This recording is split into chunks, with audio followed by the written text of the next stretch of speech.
This is the fastest way to level up your Star Wars Battle Pass. Now, the Battle Pass is one of the best valued items that they have ever released as far as LEGO goes. Not only do free players get tens of different decor items for their Star Wars villages, but paid for players get 8 new buildings as well as other nice decor items as well. Not to mention that you do also get a skin variant for Chewbacca for both the Battle Royale and then the LEGO style as well. So many different decor and build items that you could get for 1,400 total V-Bucks, or unlock a ton of them for free simply by grinding quests. Now, the easiest way to level this up to max level is just to buy it, as you get over 13,000 studs if you were to pay for each level. But obviously, that's not why you guys are here. So you guys do have this quest line here that shows you survival milestones. You have those for weekly, you have them daily, and you even have sandbox weekly and daily objectives that a lot of people didn't realize,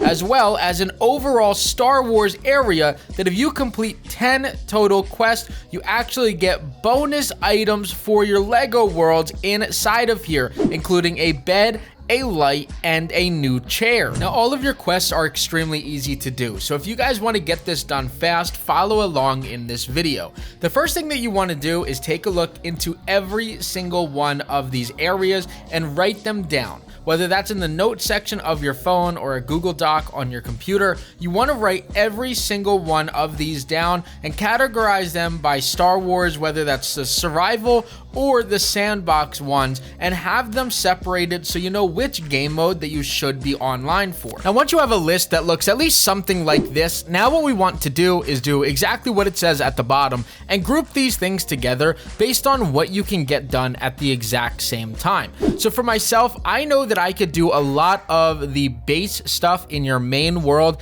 at the same time. So I do have an area on my map specifically that has fishing plots. I know that I have a food farm there, as well as garden plots there, a brute spawn next to me, and the materials in order to build a vehicle. So for a lot of my survival weekly, daily, and milestones, in really just about 10 minutes time, I could knock out 5 of them pretty much at the same time. Now, I want to group stuff up again in that same exact way for other ones. So I know that when it comes to crafting a blaster pistol and also emoting with the droids, I'm able to do that inside of my Star Wars area at the exact same time because my workbench and the droids are right there. Now, just an example of how exactly you would do this is I know that the speeder is by far the easiest build to make as far as a car prefab. I also have my stuff in order to kill a brute, as I know where a brute spawn is,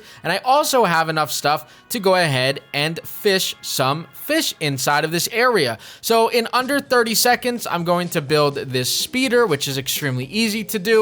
And once that is done and I have received my studs for that, I'm going to turn around and I'm going to fish my 3 fish, which once again work extremely quick. And if you want to make this go any faster, you can switch an inventory spot or simply use the dodge mechanic, and that will go ahead and drop it and allow you to put your fishing rod out even faster. But once I'm done fishing up these 3 fish, all that I'm going to do is walk up and start to grab some stuff from my farming plot, as that was another one of my objectives. While I'm doing that, I can then eat the food and also get the objectives done for eating new food items. Now, I have had a brute spawn next to my main village for about a month now, and now, of course, when I want to record a video to show how quickly I could get this done, the brute is not going to spawn here. So I will have to go out and find one to actually complete the objective, which will make this a little bit longer than usual. However, if you do know of a brute spawn, just run to that area and finish that objective if you have it as well. Now, having stuff like this set up is absolutely awesome, because what I found out was I did need to go ahead and open up some more garden plots. So one of the nice things is pressing a button on your controller or on your keyboard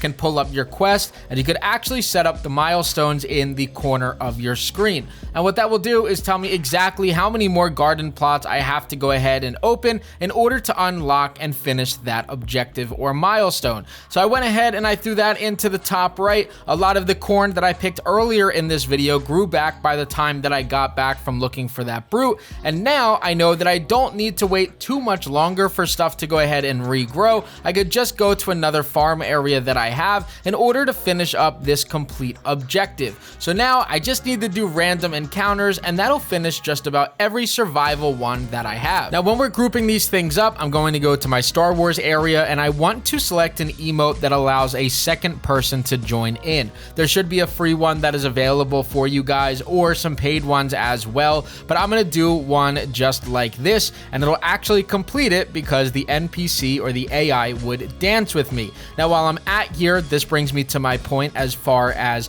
grouping these objectives up. So now I can go over to my Rebel Workbench and create a second objective and get it done by going ahead and simply creating the DL44 blaster. So now I have finished my weekly survival area stuff, and now I just have my milestone and then my final daily to do. Now, in order to get done the random encounters, it's actually not all that difficult. You're just going to travel around your world, and anytime you see any enemy type of stormtroopers, you just want to attack them and end that encounter. Typically, they're going to be fighting against the rebels, so you just want to get rid of them, and that will complete that milestone. If you just travel around your world, you will see them all around the place, whether that's defending a chest or hanging out at a base. If you just remove every single one of them from there, it is very easy to clear. I recommend doing it in the grasslands because that makes every single one of them a one hit and makes it so much easier. Now, finding a brute is also relatively difficult, but the same exact thing. I recommend running around the shore biome or the grasslands in order to find this. One of the easiest ways to go ahead and find one of these is actually a nice little setting inside of your sound area. So if you go into audio, there's a setting called visualize sound effects, and that'll actually show you a brute icon if you're near them. All that you want to do is press your dodge attack anytime that they swing. That'll go ahead and actually stop you from taking any damage. When it comes to them slamming down their feet, you just want to go ahead and dive behind them. But if you just use this over and over again, the dodge tool is super overpowered and makes it very difficult for them to actually do damage on you. Otherwise, you can just sit there and have really nice armor like what I have, and it makes it absolutely impossible for them to kill you. Now, obviously, the sandbox ones are extremely easy to do, so I'm not going to make you guys watch me do those, but I do hope that all of these tips did help every single one of you guys out. So don't forget to leave a like, comment, and subscribe. And as always, guys, this was Crafty, and I'm out. Peace.